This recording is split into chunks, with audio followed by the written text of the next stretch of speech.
Nah kemudian di sini saya tabarruk dengan Said Muhammad, gurunya Kiai Haji Azaim. Saya mau cerita tentang amaliyah tadi. Saya sebetulnya nggak niat bacakan bab itu, gara-gara ada khataman jumlahnya banyak saya jadi pusing. Ini panitianya tanya, khatam betul apa enggak? Iya Gus, khatam betul. Tapi kayaknya saya tidak yakin itu. Karena saya ini kan dari pondok tahfidz itu. Biasanya anak khataman itu ya rodok bodoni itu loh. Dibaca buanter sing nyemak ya mendelok pojoke tok. Mergo kebanteren. Nah, akhirnya lafat-lafat yang di tengah itu enggak di apa? Baca. Tapi ya semoga dimaafkan Allah lah. Yang jelas itu enggak. Tapi saya mau cerita ya. Jadi cara berpikir Said Muhammad ini nanti juga saya teruskan di Ma'had Ali. Ini saya baca ya. Di antara yang diyakini madhab Malikiyah, ini saya baca saja teksnya. Jadi ada riwayat namanya, kalau Said Muhammad bahasakan itu Ataqoh Somadiyah. Kalau di Indonesia kadang orang bilang Al-Ataqoh Al-Kubro, yaitu dengan membaca surat Ikhlas. Di sini jumlahnya hanya 100 kali, Kila 1000 kali. Tadi berapa semua?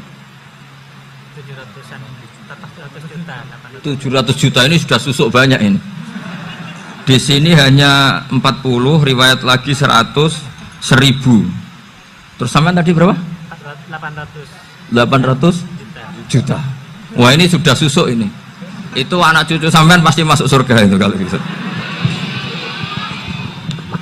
Ini saya baca, ini kitabnya Said Muhammad ini. Suratul Ikhlasi wal Itqu minan nar. Akhrajat Tabrani fil Kabir an Fairuz ad-Dailami wa wa ibnu Uftin Najasi. Waqad khadaman Nabiyya sallallahu alaihi wasallam. Orang ini jadi khadimnya Nabi. Qala Rasulullah sallallahu alaihi wasallam, "Man qara'a qul huwallahu ahad mi'ata marratin fis shalat ghairiha kataballahu lahu bara'atan minan nar." Ini hanya berapa ini? Mi'ata marrah. Berarti kalau satu orang itu cukup 100. Tadi sudah untuk 7 turunan tadi untuk orang berapa? 800 juta. Ya, untuk 7 turunan cukup ya? Cukup. Untuk 7 turunan. Ya, sudah susuk ini, sudah susuk ini. Aduh, ribet ini. Nah ini tak cari pembenarannya, ini supaya keren. Ini di halaman 188 Abwabul Farad. Warwa Ibrahim bin Muhammad Al-Khiyari fi fawaitihi an Hudzaifah marfu'an. Man qara'a qul huwallahu ahad alfa marratin faqad ishtara nafsahu minallah. Berarti 100, ada riwayat lagi 1000. Nanti tak carikan lagi yang berapa? 1 miliar mungkin. Jangan banyak-banyak. Nah ini saya baca ya. Wa hadzal adatu huwa al-ma'rufu bi ataqatis somadiyah. Wa qad nassa jama'atun mutaakhiril malikiyah ala istihbabi ataqatis somadiyah. Wa haddu ala qiraatiha wa istimaliha. Minhum Asy-Syaikh Abdus Salam Al-Asmar sak terusé niku. Jadi kullu haula'i istahabbu ataqatas somadiyah ma'atirafi ba'dihim kal misnawi bisyiddati fi hadisiha. I'timadan ala anna hadza minal fadha'il allati yutasahalu fiha. Faman sa'a yasta'milaha raja'a khusula ma fiha fala ba'sa bidzalik ala syarti alla ya'taqida thubuta dzalika anin nabi sallallahu alaihi wasallam hatta la yaqa fil kitsbi alaihi. Jadi intinya itu silahkan Anda bikin jumlah sesuai versi Anda. Yang penting Anda jangan kampanye kalau itu perintah Kanjeng Nabi Muhammad sallallahu alaihi wasallam. Karena kalau kamu atasnamakan Nabi kemudian jumlahnya sampai 800 berapa? 800 juta, berarti Nabi mengajarkan masyaqqah pada umatnya. Jadi cukup yang riwayat itu di sini hanya 100 sama 1000. Jadi kalau jumlah tadi untuk 7 apa? Turunan. Jadi kamu harus ditutup dengan doa, ya Allah, semua itu bukan untuk saya tapi untuk 7 turunan. Tolong catat ya Allah. Karena itu. Jadi artinya gini loh ya, orang Indonesia yang sering mempraktekkan ataqoh somadiyah itu bukan tanpa dalil. Ternyata dalam madzhab Maliki, saya masih ingat ketika mbah saya kandung, bapaknya bapak, asmane Mbah Nur Syam, itu wasiatnya minta dibacakan 4000. Yang baca pas itu ya bapak sama anak-anaknya. Dan kemudian alhamdulillah zaman akhir itu mulai agak ngawur. Kalau ada acara itu wong liya kon maca anake mlebu metu gak melok maca. Itu keliru, saya jamin itu keliru. Saya sering kalau mimpin di rumah, kalau yasinan di tonggo-tonggo kok anaknya gak maca, saya keluar. Bapakmu wong liya kon maca, kata saya gitu. Jadi itu menurut saya itu yang jelas. Saya sampai ngisi begini, yang ada riwayatnya itu idza mata ibnu adam in qata amaluhu illa min salasin shadaqatin jariyah au ilmin yuntafa'u bi aw waladin sholihin yatullah. Itu tidak ada di hadis au kiyayin sholihin yatullah, kata. Yang ada itu awaladin apa? Sholihin. Jadi anaknya harus ikut, kalau ndak ada usah, kata. Akhirnya anaknya dawuh nggih Gus nggih. Akhirnya tak kei jagung paling akeh, kula mendet sithik. Wong aku ora anake kok. Kadang-kadang enggak, orang lain baca buahnya anaknya mau mlebu metu mau enggak no tamu mbek rokokan. Itu harus ditobatkan itu. Keliru itu. Karena nasnya bukan au kiyayin sholihin tapi awaladin sholihin. Ini bukan provokator, ini memang ya seperti itu. Nah terus tentang tadi la ilaha illallah yang didawuhkan Gus Azaim, la ilaha illallah itu penting sekali. Cuma saya mohon itu dielmoni lah. Jadi dulu kalimat ini menjadi spesial karena dielmoni, karena dimulai dari fa'lam annahu la ilaha illallah. Terusannya ayat tuh wastaghfir li dzambika walil mu'minina wal mu'minat.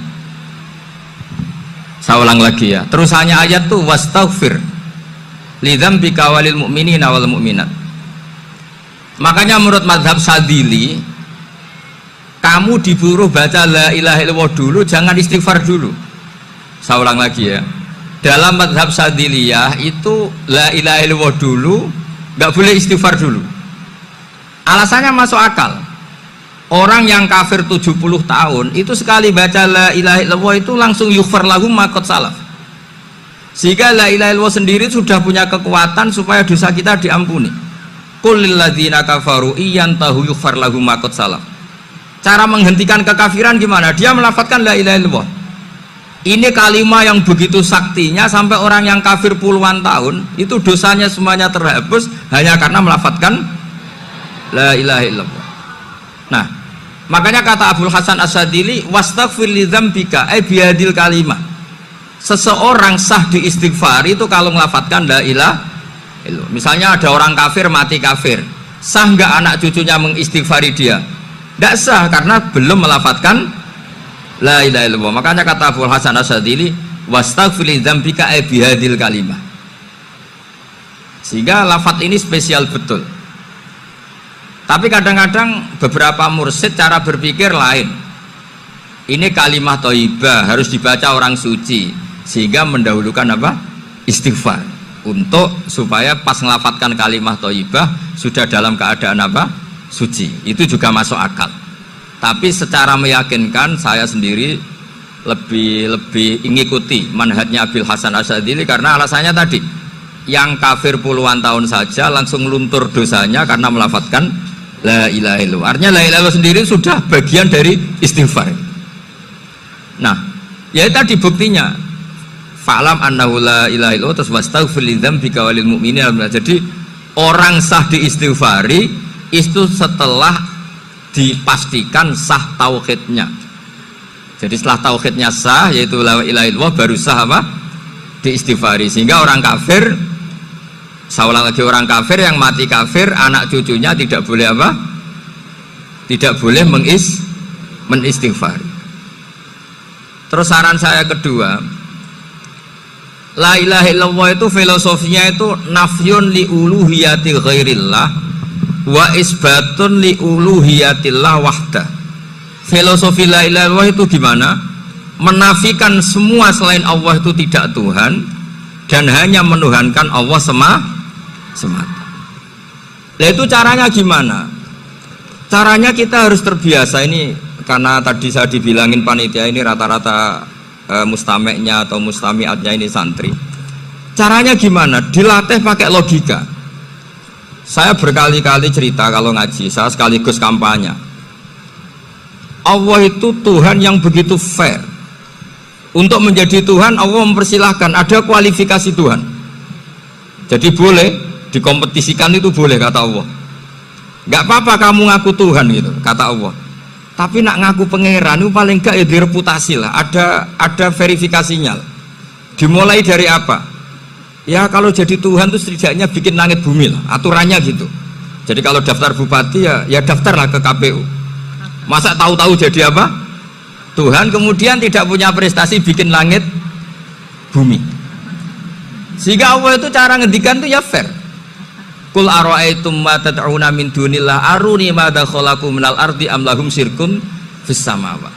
Coba yang kamu tuhankan selain saya, prestasinya apa kan? Ketika saya bikin bumi itu apa ikut bikin? Terus am lahum syirkun fis samawat. Kalau bikin langit, kalau nggak bisa ya urun lah gitu. Urun semen apa urun bego, pokoknya urun lah gitu. Urun ora, gawe bumi ora, ngerti-ngerti ngaku dadi pangeran. Kul hatu burhanakum. Jadi ya kan ya lucu kan, misalnya syarat kiai di Salafiyah kan keluarga Kiai As'ad, cucunya ngaji ngalim. Orang keluarga Kiai As'ad terus muni, aku kiai utama di Salafiyah. Oh mesti di penjara ya kan. Lah yo gak gawe langit bumi, gak ada prestasi terus ngaku sebagai apa?